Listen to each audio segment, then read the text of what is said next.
Hello students, मैं हूं Shubham Goswami and welcome back to Shubham lecturer channel. तो स्टूडेंट, इस वीडियो में हम 12th इंग्लिश ग्रामर के 5 इंपॉर्टेंट टॉपिक को एक ही वीडियो में पढ़ेंगे। ये पांचों टॉपिक आपके बोर्ड एग्जाम में 12 नंबर के पूछे जाते हैं। देखिए, इस वीडियो में हम कौन कौन से टॉपिक को पढ़ेंगे। सबसे पहले डायरेक्ट एंड इनडायरेक्ट नरेशन, दूसरा हम सिंथेसिस, तीसरा ट्रांसफॉर्मेशन, चौथा एंटोनिम्स और पांचवा सिनोनिम्स। इन पांचों टॉपिक को हम एक ही वीडियो में डिस्कस करेंगे। देखिए, यहाँ पर दिया गया है कि डायरेक्ट इनडायरेक्ट 2 नंबर का, ये भी 2 नंबर का, 2 नंबर, एंटोनिम सिनोनिम्स 3-3 नंबर के, यानी कि 12 नंबर आपका फाइनली क्लियर हो जाएगा। तो वीडियो स्टार्ट करने से पहले एक रिक्वेस्ट है कि इस वीडियो को लाइक कर दीजिए। लाइक का टारगेट है 2000 लाइक। अगर 2000 लाइक तक आप पहुंचा देते हैं तो ऐसे में इंग्लिश ग्रामर और हिंदी व्याकरण, फिजिक्स, केमिस्ट्री सबके ऐसे इंपॉर्टेंट वीडियो मैं लाता रहूँगा, ठीक है। और पढ़ाने के बाद मैं इसका PDF भी दे दूंगा डिस्क्रिप्शन में, आप लोग जाकर PDF को भी डाउनलोड कर लीजिएगा, ठीक है। लेकिन सबसे पहले समझ लेते हैं इन सभी टॉपिक को। तो देखिए, सबसे पहले हम लोग डिस्कस करेंगे डायरेक्ट एंड इनडायरेक्ट नरेशन, ठीक है। आंसर के साथ हम समझेंगे, हिंदी मीनिंग के साथ अच्छे से, ताकि अगर बोर्ड एग्जाम में पूछा जाए तो आप आसानी से सॉल्व कर सकें।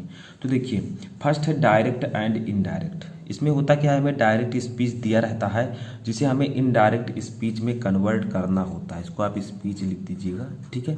जैसे देखिए, she said how beautiful is the rain, यानी कि उसने कहा कितनी सुंदर वर्षा है, ठीक है, यानी कि बारिश है। तो देखिए, ये आपका है एक्सक्लामेटरी सेंटेंस, क्योंकि इसके पीछे जो है ये एक्सक्लामेशन मार्क लगा हुआ है, ठीक है। देखिए, ये तो एक्सक्लामेटरी सेंटेंस है।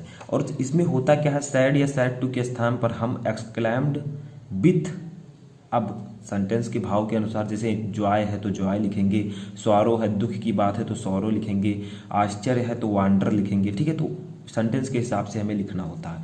जैसे देखिए, she said how beautiful is the rain, ये डायरेक्ट स्पीच है, इसे हमें इनडायरेक्ट में बदलना है। तो देखिए, हम लिखेंगे सी, अब सैड के स्थान पर इसमें लिखते हैं एक्सक्लैम्ड विथ, एक्सक्लैम्ड विथ, ठीक है।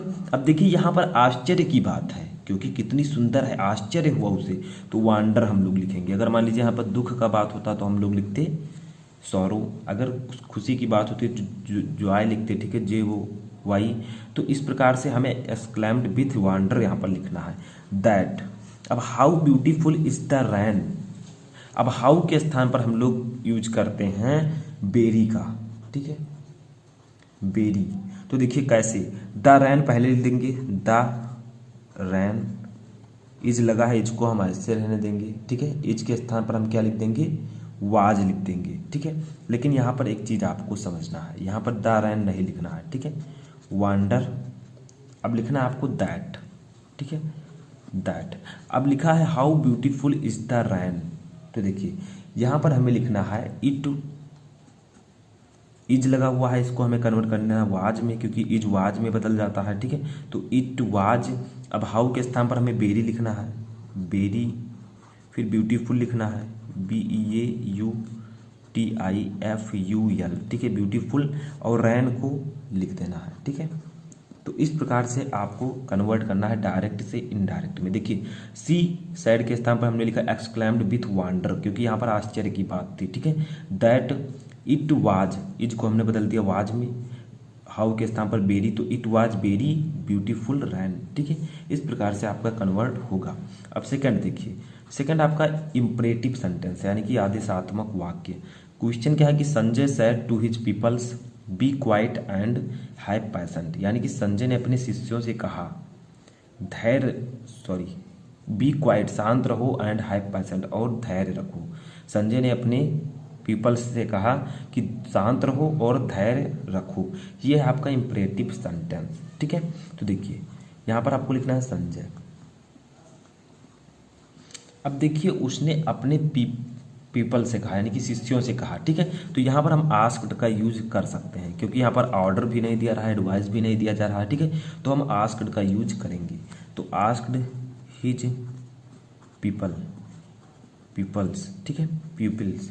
तो देखिए, यहाँ पर हम लोग अगर मान लीजिए ऑर्डर देते तो ऑर्डर लिखते, ठीक है, एडवाइस देते तो एडवाइस लिखते, रिक्वेस्ट करते तो रिक्वेस्टेड लिखते। लेकिन कुछ समझ में अगर ना आए तो आप आस्क्ड लिख सकते हैं। तो संजय आस्क्ड हिज पीपल। अब यहाँ पर दैट का यूज नहीं होगा, टू से हम इंपरेटिव सेंटेंस को जोड़ते हैं, ठीक है। हम दैट के स्थान पर टू का यूज करते हैं, यानी कि टू से ये रिपोर्टेड जो आपका होता है इसको जोड़ देते हैं, ठीक है। टू बी क्वाइट, बाकी आपको सेम वैसे लिख देना है, ठीक है। एंड हैव, हैव बदल जाएगा किस में, हैव है ये बदल जाएगा हैड में, ठीक है। हैड पैसेंस, ठीक है। तो Sanjay asked his peoples to be quiet and had patience, इसमें इंपरेटिव सेंटेंस में हम टू से सेंटेंस को जोड़ते हैं, ठीक है। तो ये था आपका डायरेक्ट एंड इनडायरेक्ट, दो महत्वपूर्ण। अब हम लोग पढ़ेंगे सिंथेसिस। सिंथेसिस में होता क्या है, इसमें हम दो सेंटेंसेस को जोड़ते हैं, दो या दो से अधिक सेंटेंसेस को जोड़ते हैं, जबकि उसका मीनिंग नहीं बदलना चाहिए, ठीक है। जैसे देखिए, Tagore was a great poet, Tagore एक महान कवि थे। ही रोट द गीतांजलि, उन्होंने गीतांजलि लिखी, ठीक है। इन टू सिंपल सेंटेंस, इसको आपको सिंपल सेंटेंस में बदलना है। देखिए दो सेंटेंस है, यहाँ पर लगा हुआ है आपका फुल स्टॉप, ठीक है। इन दोनों को हमें एक सेंटेंस में कन्वर्ट करना है और अर्थ भी नहीं बदलना चाहिए। देखिए इस प्रकार से हम कर देंगे, टैगोर, ठीक है, ए ग्रेट पोएट, ये ग्रेट पोएट रोट गीतांजलि, ठीक है, रोट गीतांजलि। तो इस प्रकार से आपको करना है, टैगोर एक ग्रेट पोएट रोट गीतांजलि, यानी कि टैगोर एक महान कवि ने गीतांजलि लिखी, ठीक है। तो इस प्रकार से आप कन्वर्ट कर सकते हैं सिंथेसिस को। सेकंड जैसे देखिए, दिस इज ये बुक आई बॉट इट, यह एक किताब है मैंने इसे खरीदा, ठीक है। इनटू कॉम्प्लेक्स सेंटेंस, आपको इसे कॉम्प्लेक्स सेंटेंस में बदलना है। तो सिंपल है, ये एक किताब है मैंने इसे खरीदा, तो आप लिख सकते हैं आई बॉट दिस बुक, ठीक है। आई बॉट दिस बुक, मैंने इस किताब को खरीदा। देखिए कोई दिक्कत नहीं है, आपका अर्थ वही है, ठीक है, बट मैंने दोनों सेंटेंस को जोड़ दिया है। दिस इज ये बुक आई बॉट इट, यह एक किताब है मैंने इसे खरीदा। मैंने क्या बनाया, आई बॉट दिस बुक, मैंने इस किताब को खरीदा, ठीक है। देखिए सेम चीजें हैं, बट दो सेंटेंस था, हमने इसे एक कर दिया है, ठीक है। तो इसी प्रकार से आपको करना होता है सिंथेसिस। अब हम लोग देखेंगे ट्रांसफॉर्मेशन। तो देखिए ट्रांसफॉर्मेशन का मतलब क्या होता है, सेंटेंस को ट्रांसफॉर्म करना। जैसे देखिए ये सेंटेंस दिया गया है, they close shops at 8 PM। अब इस सेंटेंस को आपको इनटू पैसिव वॉइस जो ब्रैकेट में दिया गया है उसमें ट्रांसफॉर्म करना है, यानी कि जो सेंटेंस दिया गया है उसके आगे जो ब्रैकेट में दिया गया है उसमें आपको इस सेंटेंस को बदलना है। जैसे देखिए, they close shops at 8 PM, वे दुकान 8 बजे बंद करते हैं, ठीक है। अब देखिए इसको आपको पैसिव वॉइस में बदलना है, जो ब्रैकेट में दिया गया है उसी में बदल देना है। तो देखिए पैसिव वॉइस में बदलने के लिए हमें पहले ऑब्जेक्ट को लिखना होता है, ठीक है। तो देखिए किसको बंद करते हैं, किसको का प्रश्न करेंगे तो आपको ऑब्जेक्ट मिल जाएगा। तो शॉप्स को तो लिख देंगे शॉप्स, ठीक है, सबसे पहले शॉप्स लिखेंगे। अब देखिए आपको यहाँ पर बहुत ही ध्यान से समझना है, क्योंकि ये आपका यहाँ पर हम लोग यूज करेंगे आर का, ठीक है, क्योंकि ये आपका क्या है, प्रेजेंट इंडेफिनिट टेंस है, ठीक है। प्रेजेंट इंडेफिनिट टेंस को जब हम पैसिव वॉइस में कन्वर्ट करते हैं तो इज एमआर का प्रयोग करते हैं। तो देखिए शॉप्स है, यानी कि कई शॉप हैं, तो बहुवचन है तो हम लोग आर का यूज करेंगे, तो शॉप्स आर, ठीक है। अब देखिए क्लोज दिया गया है, तो अगर पैसिव वॉइस है तो आपको थर्ड फॉर्म लिखना होता है। ये आपको पता होगा कि जब आप पैसिव वॉइस बनाते हैं, एक्टिव से पैसिव वॉइस, तो आपको थर्ड फॉर्म का यूज करना होता है। तो शॉप्स आर क्लोज्ड बाई का यूज करते हैं पैसिव वॉइस बनाते समय। दे है तो दे बदल जाएगा देम में, ठीक है, ये आपको पता होगा, देम एट 8 PM, ठीक है। तो देखिए सबसे पहले पैसिव वॉइस बनाते समय हमें ऑब्जेक्ट लिखना होता है, तो शॉप्स। अब जो आपका टेंस है उसके अनुसार आपको यहाँ पर हेल्पिंग वर्ब लिखनी होती है। तो प्रेजेंट इंडेफिनिट टेंस है तो आपको इज एम आर का यूज करना है। तो शॉप्स कई दुकानें हैं तो हम लोग आर का यूज करेंगे, तो शॉप्स आर क्रिया की थर्ड फॉर्म, तो क्लोज का थर्ड फॉर्म होगा क्लोज्ड, ठीक है।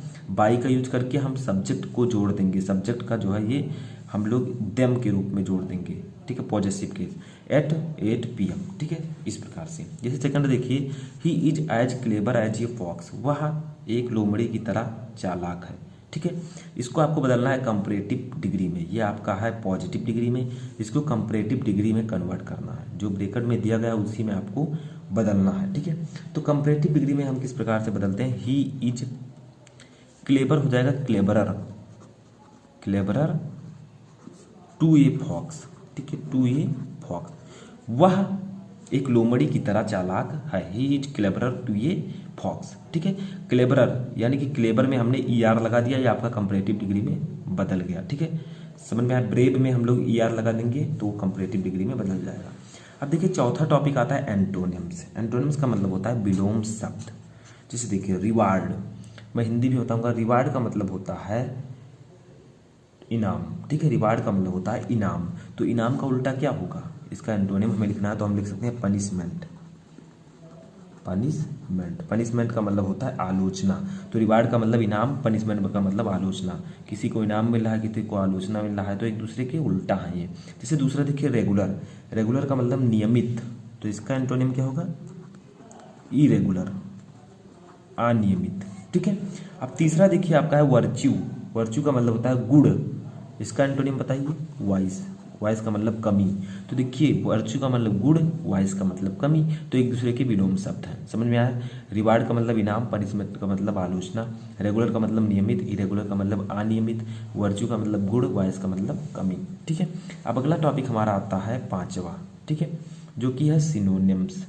सिनोनिम्स में क्या होता है, समानार्थी शब्द हैं, यानी कि वर्ड तो अलग अलग होंगे लेकिन इनके अर्थ समान होंगे। जैसे देखिए सफिशियंट, सफिशियंट का मतलब होता है पर्याप्त, तो इसका सिनोनिम्स होगा इनफ। इनफ का मतलब भी पर्याप्त होता है। तो देखिए वर्ड अलग अलग हैं लेकिन जो अर्थ है, इसका मीनिंग वो समान है। ठीक है, इसी को हम लोग कहते हैं सिनोनिम्स, यानी कि समानार्थी शब्द जो समान अर्थ रखते हो। दूसरा देखिए यूनिक। यूनिक का मतलब होता है अद्वितीय, जिसके तरह कोई ना हो। ठीक है, तो इसका हो जाएगा मैचलेस। मैचलेस यानी कि जिसका कोई मैच ना हो, उसे हम लोग मैचलेस कहेंगे। ठीक है, तो तीसरा देखिए रिलायबल। रिलायबल का मतलब भरोसेमंद। ठीक है, तो इसका हो जाएगा ट्रस्ट वर्थी। ट्रस्ट वर्थी, इसका मतलब भी होता है भरोसेमंद। ठीक है, तो ये एक दूसरे की सिनोनिम्स होंगे। तो ये थे आपके five important topic in one video, जिसमें मैंने आपको direct, indirect, synthetics, transformation, antonyms and synonyms को बताया। तो इसी तरह मैं आपके लिए वीडियो लेकर आता रहूँगा। आप लोगों को मैं पीडीएफ भी प्रोवाइड करा दूंगा, उसको भी आप लोग जाकर डाउनलोड कर लीजिएगा। तो इस वीडियो में फिलहाल इतना ही।